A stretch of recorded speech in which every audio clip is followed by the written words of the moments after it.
दोस्तों नमस्कार, ये है मार्गदर्शन फॉर सिविल सर्विसेज। मैं अनुराग चौधरी। दोस्तों उत्तर प्रदेश लोक सेवा आयोग द्वारा आयोजित किए जाने वाले यूपीपीसीएस प्रारंभिक परीक्षा के लिए हम प्रस्तुत कर रहे हैं भारतीय इतिहास के महत्वपूर्ण प्रश्नों का अभ्यास सेट, जिसमें हम परीक्षाओं की दृष्टि से महत्वपूर्ण प्रश्नों को सॉल्व करेंगे। दोस्तों ये वीडियो अन्य परीक्षाओं जैसे आरओ एआरओ यानी समीक्षा अधिकारी, सहायक समीक्षा अधिकारी, लोअर पीसीएस, अधीनस्थ सेवा चयन आयोग द्वारा आयोजित परीक्षाओं के साथ साथ अन्य राज्यों द्वारा आयोजित परीक्षाओं के लिए बहुत ही उपयोगी है। तो आइए शुरू करते हैं यूपीपीसीएस प्रारंभिक परीक्षा 2022 के लिए भारतीय इतिहास के महत्वपूर्ण प्रश्नों का सेट। दोस्तों ये टेस्ट जो है इस श्रृंखला का 10वां सेट है। तो आइए शुरू करते हैं। आज की वीडियो का जो पहला प्रश्न है, देखिए, हड़प्पा का उत्खनन करने वाला प्रथम पुरातत्वविद जो इसके महत्व को नहीं समझ पाया था। ऑप्शन है A Cunningham, sir John Marshall, Mortimer Wheeler या जॉर्ज एफ डेल्स। तो सही उत्तर क्या है दोस्तों? सही उत्तर है ऑप्शन ए कनिंघम। सबसे पहले 1826 में चार्ल्स मैसन ने हड़प्पा के टीले के बारे में जानकारी दी और 1856 ईस्वी में और 1873 में ए कनिंघम ने हड़प्पा का दौरा किया और यहाँ पर सीमित उत्खनन कराकर कुछ वस्तुएं प्राप्त की और उन्हें 1875 में छपवाया, लेकिन वे हड़प्पा के महत्व को नहीं समझ पाए। 1921 में दयाराम साहनी ने हड़प्पा का पुनरान्वेषण किया और माधव स्वरूप वत्स के साथ उत्खनन करवाया। तो याद रखिएगा, हड़प्पा का उत्खनन करने वाला पुरातत्वविद ए कनिंघम इसके महत्व को नहीं समझ पाया था। अगला प्रश्न है दोस्तों, वस्त्रों के लिए कपास की खेती का आरंभ सबसे पहले कहाँ किया गया? ऑप्शन है मिस्र में, मेसोपोटामिया में, मध्य अमेरिका में या भारत में। तो सही उत्तर है ऑप्शन डी, भारत में। दोस्तों वस्त्रों के लिए कपास का उत्पादन सबसे पहले भारत में किया गया। सैंधववासी कपास के प्रथम उत्पादक थे, क्योंकि मोहनजोदड़ो से चांदी की डिब्बी के अंदर लाल रंग के कपड़े का साक्ष्य मिला है। दोस्तों विश्व को सैंधववासियों की यह अनुपम देन है। यही कारण है कि यूनानी लोग कपास का नाम सिंडोन सैंधववासियों की उपज रखा था। अगला प्रश्न है, आसान सा प्रश्न है कि एक जूते हुए खेत की खोज की गई है कहाँ से? तो उत्तर है दोस्तों, जूते हुए खेत के साक्ष्य कालीबंगा से मिले हैं और कालीबंगा के पूर्व सैंधव स्तर से हल से जूते हुए खेतों का प्रमाण मिला है। इस खेत में पूरब से पश्चिम में हल से जूते रेखाओं की दूरी 30 सेंटीमीटर है, जबकि उत्तर से दक्षिण में 190 सेंटीमीटर है। इससे स्पष्ट है कि इस खेत में एक ही साथ 2 फसलें उगाई गई थीं। अगला प्रश्न है दोस्तों, सिंधु घाटी संस्कृति वैदिक संस्कृति से भिन्न थी, इसका कारण क्या था? ऑप्शन है, देखिए दोस्तों, इसके पास विकसित शहरी जीवन की सुविधाएं थीं, इसके पास चित्रलेखीय लिपि थी, इसके पास लोहे और रक्षा शस्त्रों के ज्ञान का अभाव था और उपर्युक्त सभी। तो सही उत्तर हो जाएगा उपर्युक्त सभी। दोस्तों सिंधु घाटी वैदिक संस्कृति से इन सभी कारणों से भिन्न थी, क्योंकि आप जानते हैं सिंधु सभ्यता और वैदिक सभ्यता में कुछ मौलिक अंतर थे। सिंधु सभ्यता नगरीय सभ्यता थी, जबकि वैदिक सभ्यता आप जानते हैं कि एक ग्रामीण सभ्यता थी। सैंधव लिपि चित्रात्मक और भाव चित्रात्मक थी, जबकि वैदिक आर्य लेखन कला से परिचित नहीं थे। सैंधववासी शांतिमूलक थे, बड़े अस्त्र शस्त्र का प्रयोग नहीं करते थे, न ही लोहे से परिचित थे, जबकि वैदिक आर्य युद्धास्त्रों से परिचित थे और लोहे से भी परिचित थे। अगला प्रश्न है दोस्तों, हड़प्पा का या भारत का सबसे बड़ा हड़प्पनपुरा स्थल कौन है? ऑप्शन है आलमगीरपुर, कालीबंगा, लोथल या राखीगढ़ी। तो उत्तर है राखीगढ़ी। दोस्तों भारत में स्थित सिंधु सभ्यता का सबसे बड़ा पुरा स्थल राखीगढ़ी है और राखीगढ़ी हरियाणा में है। सिंधु सभ्यता का सबसे बड़ा स्थल गनवेरी वाला है, जो कि पाकिस्तान के पंजाब प्रांत में हकरा नदी के तट पर स्थित है, लेकिन भारत में सबसे बड़ा हड़प्पाई पुरा स्थल राखीगढ़ी हरियाणा में है। अगला प्रश्न है दोस्तों, सिंधु सभ्यता की विकसित अवस्था में निम्नलिखित में से किस स्थल से घरों में कुएं के अवशेष मिले हैं? तो उत्तर है मोहनजोदड़ो। दोस्तों सिंधु सभ्यता में मोहनजोदड़ो से विकसित अवस्था के लगभग सभी घरों से कुएं प्राप्त हुए हैं। इसके अतिरिक्त घरों में स्नानागार और जल निकासी की व्यवस्था पाई गई है। अगला प्रश्न थोड़ा सा करंट से है, देखिए, हड़प्पन स्थल सोनौली से अभी हाल में उत्खननों से प्राप्त हुए हैं? क्या? मानव समाधान, पशुओं के समाधान, आवासीय भवन या रक्षा दीवार? तो उत्तर है दोस्तों मानव समाधान। देखिए, सनौली या सिनौली उत्तर प्रदेश में बागपत जिले में है, जहां उत्खनन से क्रमबद्ध रूप से 125 मानव समाधान प्राप्त हुए हैं। यहाँ मृतकों के सिर उत्तर और पैर दक्षिण में रखकर दफनाया गया है और मृतकों के साथ अंत्येष्टि सामग्री के रूप में आभूषण और अन्य वस्तुएं रखी गई हैं। तो याद रखिएगा, हड़प्पन स्थल सनौली दोस्तों बागपत उत्तर प्रदेश में है और यहाँ से मानव समाधान के प्रमाण मिले हैं। अगला प्रश्न है, निम्नलिखित में से कौन सी सभ्यता नील नदी के तट पर पनपी? तो आप जानते हैं मिस्र की सभ्यता दोस्तों ये नील नदी के तट पर पनपी थी और आप जानते हैं मिस्र को नील नदी का वरदान या उपहार भी कहा जाता है। अगला प्रश्न है, सिंधु घाटी सभ्यता जानी जाती है अपने नगर नियोजन के लिए, मोहनजोदड़ो एवं हड़प्पा के लिए, अपने कृषि संबंधी कार्य के लिए या फिर अपने उद्योगों के लिए? तो सही उत्तर क्या हो जाएगा दोस्तों? सिंधु घाटी सभ्यता इन सभी के लिए जानी जाती है। तो ऑप्शन डी आपका सही उत्तर हो जाएगा, उपर्युक्त सभी के लिए। अगर हम इसकी व्याख्या देखें तो दोस्तों सिंधु सभ्यता की मुख्य विशेषता उसका नगर नियोजन है। बड़ी संख्या में नगर पाए गए हैं जो बहुत ही व्यवस्थित ढंग से बसाए गए थे। मोहनजोदड़ो और हड़प्पा इस सभ्यता के प्रमुख नगर हैं। कालीबंगा राजस्थान से हल से जुते हुए खेत और एक ही खेत से 2 फसल उगाने का प्रमाण मिला है। इस सभ्यता में उद्योगों का भी विकास हुआ था। मोहनजोदड़ो से कपड़े का साक्ष्य मिला है। लोथल और चन्हुदड़ो से गुड़िया और मनका बनाने का कारखाना मिला है। इस तरह से सिंधु घाटी सभ्यता के बारे में ये चारों कथन सही हैं। अगला प्रश्न है दोस्तों, सिंधु घाटी सभ्यता को खोज निकालने में जिन 2 भारतीयों का नाम जुड़ा है वो कौन है? तो उत्तर है राखाल दास बनर्जी और दयाराम साहनी। दोस्तों सिंधु घाटी सभ्यता को खोज निकालने में दयाराम साहनी और राखाल दास बनर्जी जैसे भारतीय विद्वानों का नाम महत्वपूर्ण है। दयाराम साहनी ने 1921 में हड़प्पा स्थल की खोज की, जबकि राखाल दास बनर्जी ने 1922 में मोहनजोदड़ो की खोज की थी। अगला प्रश्न है दोस्तों, सूची 1 का सूची 2 के साथ सुमेलन करना है और दिए गए कूट के आधार पर सही उत्तर का चयन करना है। यहाँ पर आप देख सकते हैं कि सही सुमेलन क्या हो जाएगा। तो ये है दोस्तों, देखिए लोथल से आपके गोदीवाड़ा के प्रमाण मिले हैं। यहाँ से मिलान करते हैं, सभी ऑप्शन आपको दिखने लगे। लोथल से गोदीवाड़ा के प्रमाण मिले हैं, ए का दूसरा हो जाएगा। इसके अलावा दोस्तों कालीबंगा से जुते हुए खेत के साक्ष्य मिले हैं। धौलावीरा से आप जानते हैं कि हड़प्पन लिपि के बड़े आकार के 10 चिन्हों वाला एक शिलालेख मिला है और बनावली से पक्की मिट्टी की बनी हुई हल की प्रतिकृति प्राप्त हुई है। तो 2 1 4 3 देखते हैं, 2 1 4 3 ऑप्शन बी आपका सही उत्तर है। सही मिलान इस तरह से हो जाएगा।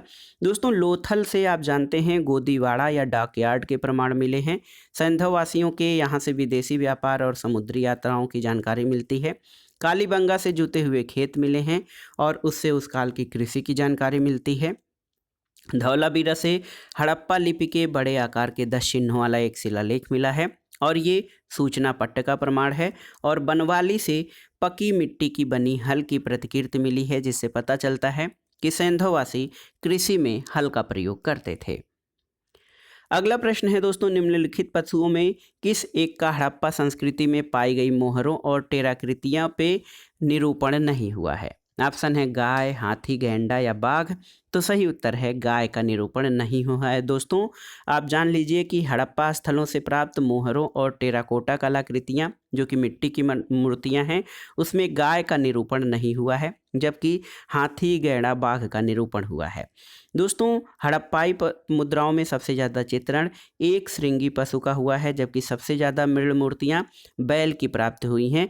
तो दोस्तों ये देखिए कितना विरोधाभास है कि बैल की मृण मूर्तियाँ या मिट्टी की मूर्तियाँ मिली हैं और गाय की नहीं, जबकि गाय से ही बैल की उत्पत्ति हुई है। तो कुल मिलाकर गाय का उल्लेख या भले नहीं हुआ है, लेकिन बैल की मूर्तियाँ अगर जो मिली हैं तो गायें तो हड़प्पा सभ्यता में जरूर रही होंगी। अगला प्रश्न है, रंगपुर जहां हड़प्पा की समकालीन सभ्यता थी कहां पर स्थित है? पंजाब, पूर्वी उत्तर प्रदेश, सौराष्ट्र या राजस्थान में? तो सही उत्तर है ऑप्शन सी, सौराष्ट्र में। दोस्तों रंगपुर गुजरात के सौराष्ट्र क्षेत्र में है और यहाँ से पूर्व सैंधव संस्कृति और उत्तर सैंधव संस्कृति के साक्ष्य मिले हैं और रंगपुर से दोस्तों चावल और बाजरे के भी साक्ष्य मिले हैं। अगला प्रश्न देखिए, बहुत ही महत्वपूर्ण है। सिंधु घाटी सभ्यता का पत्तन नगर कौन था? तो उत्तर है लोथल, ऑप्शन सी सही उत्तर हो जाएगा। दोस्तों गुजरात के खंबात की खाड़ी से लोथल से गोदीवाड़ा यानी डाकयार्ड के साक्ष्य मिले हैं और यहाँ से बटन जैसी एक गोल मुद्रा मिली है जो बहरीन या फारस की खाड़ी में लोकप्रिय थी। इन प्रमाणों से स्पष्ट है कि लोथल एक पत्तन नगर था जहाँ से अनेक बाह्य संस्कृतियों के साथ व्यापार होता रहा होगा और इसे सबसे प्राचीन बंदरगाह माना जा सकता है। तो सिंधु घाटी सभ्यता का पत्तन नगर लोथल था जो कि गुजरात में है।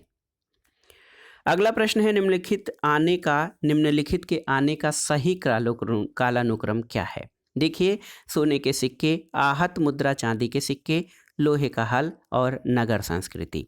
तो दोस्तों सबसे पहले नगर संस्कृति आई सिंधु घाटी सभ्यता में, उसके बाद लोहे का हल आया, फिर विकास हुआ तो आहत मुद्रा यानी पंचमार्क चांदी के सिक्के आए, फिर उसके बाद सोने के सिक्के आए। तो सही क्रम हो जाएगा 4, 3, 2 और 1।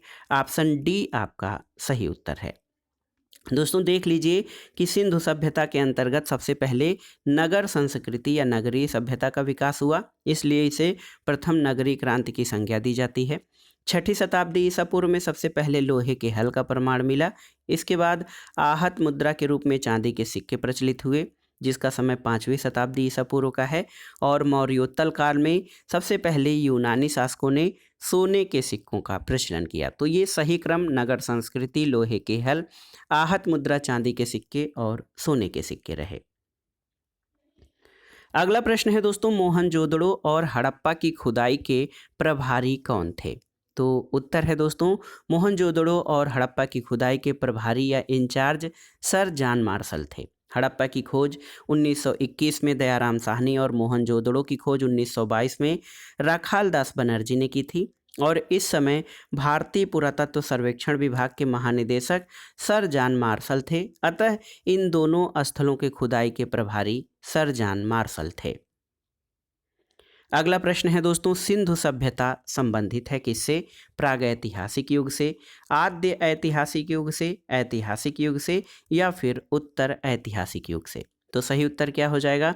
दोस्तों सिंधु सभ्यता आद्य ऐतिहासिक युग से संबंधित रही है और इसका कारण जान लीजिए कि आद्य ऐतिहासिक युग का मतलब ये है जब मानव न किसी प्रकार की लिपि से जानता था न उससे परिचित था। तो याद रखिएगा सिंधु सभ्यता आद्य ऐतिहासिक युग से संबंधित रही है, ऑप्शन बी सही उत्तर हो जाएगा। लेकिन दोस्तों आद्य ऐतिहासिक युग का मतलब जब कोई मानव लिपि जानता नहीं था न इससे परिचित था, लेकिन सिंधु सभ्यता की लिपि जो थी वो थी तो लेकिन आज तक पढ़ी नहीं जा सकी है। सिंधु सभ्यता और वैदिक सभ्यता इसी युग के अंतर्गत आते हैं। अगला प्रश्न है, हड़प्पा संस्कृति की जानकारी का प्रमुख स्रोत क्या है? देखिए, शिलालेख, पकी मिट्टी की मोहरों पर अंकित लेख, पुरातात्विक खुदाई या उपर्युक्त सभी? तो सही उत्तर है ऑप्शन सी, पुरातात्विक खुदाई।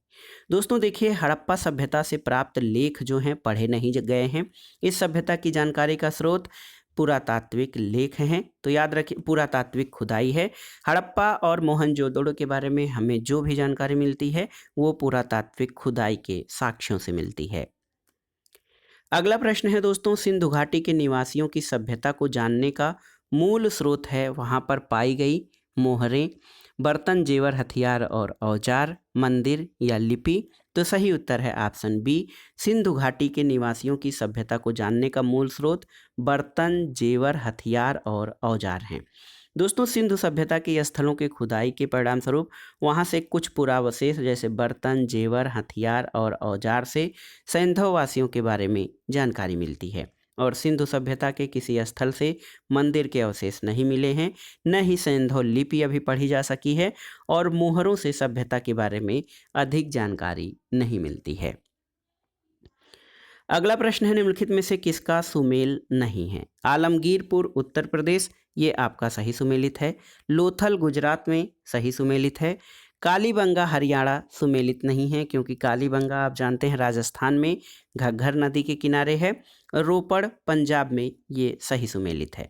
तो दोस्तों ऑप्शन सी आपका सही सुमेलित नहीं है। कालीबंगा हरियाणा में नहीं बल्कि राजस्थान में घग्घर नदी के तट पर है, और इसकी खोज 1953 में अमलानंद घोष ने की थी और उत्खनन 1961 में ब्रजवासी लाल और बी के थापर ने करवाया था, और यहाँ से प्राक सैंधव संस्कृति के प्रमाण मिले हैं। अगला प्रश्न है दोस्तों, हड़प्पा में मिट्टी के बर्तनों पर सामान्यतः किस रंग का उपयोग हुआ है? ऑप्शन है लाल, नीला, हरा, पांडु या नीला। तो सही उत्तर है ऑप्शन ए, लाल रंग। दोस्तों सिंधु सभ्यता के स्थलों से बड़ी संख्या में चाक निर्मित मृदभांड मिले हैं। कुछ हाथ से बने मृदभांड भी मिलते हैं, और यहाँ से प्राप्त विशिष्ट मृदभांड लाल रंग के लेप वाले हैं और उन पर काले रंग से चित्रण किया गया है। तो सही उत्तर है लाल रंग के मृदभांड जो मिट्टी के बर्तन हैं वो हड़प्पा से मिले हैं। अगला प्रश्न है, सिंधु सभ्यता का कौन सा स्थल भारत में स्थित है? ऑप्शन है हड़प्पा, मोहनजोदड़ो, लोथल या उपरोक्त में से कोई नहीं। तो सही उत्तर है ऑप्शन सी, लोथल। दोस्तों लोथल भारत के गुजरात प्रांत में खंभात की खाड़ी में भोगवा नदी के तट पर स्थित है। और हड़प्पा आप जानते हैं कि हड़प्पा आपका पाकिस्तान में पंजाब प्रांत में रावी नदी के तट पर, और मोहनजोदड़ो पाकिस्तान के सिंधु प्रांत में सिंधु नदी के तट पर है। तो सिंधु सभ्यता का लोथल स्थल भारत में स्थित है।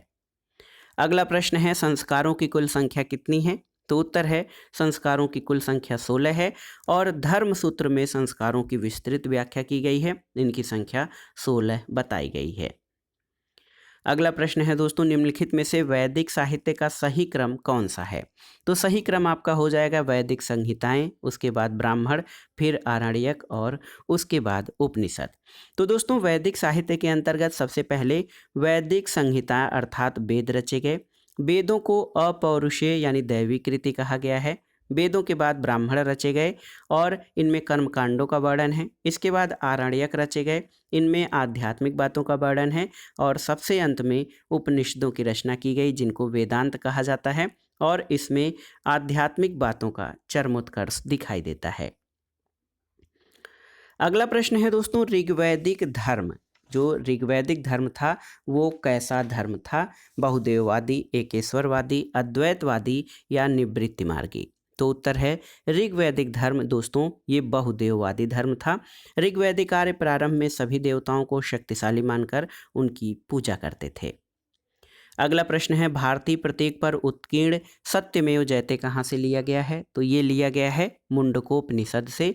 दोस्तों सत्यमेव जयते नान्यतम यानी सत्य की विजय होती है, झूठ की नहीं, ये मुंडकोपनिषद से लिया गया है। और ये हमारे जो है दोस्तों सारनाथ स्तंभ जो है वहाँ पे ये वाक्य उत्कीर्ण है, और ये हमारे भारत के राज चिन्ह में नीचे अशोक लाट के नीचे सत्यमेव जयते लिखा जाता है। अगला प्रश्न है, आध्यात्म ज्ञान के विषय में नचिकेता और यम का संवाद किस उपनिषद से प्राप्त होता है? तो ये उपनिषद है कठोपनिषद। तो दोस्तों कठोपनिषद में आध्यात्म ज्ञान के विषय में जो है यम नचिकेता का संवाद दिया गया है। अगला प्रश्न है, बोगज कोई महत्वपूर्ण अभिलेख है क्योंकि इसका कारण क्या है? दोस्तों देखिए यह मध्य एशिया और तिब्बत के मध्य एक महत्वपूर्ण व्यापारिक केंद्र था। यहाँ से प्राप्त अभिलेखों में वैदिक देवियों देवताओं के नाम उल्लेख का प्राप्त होता है।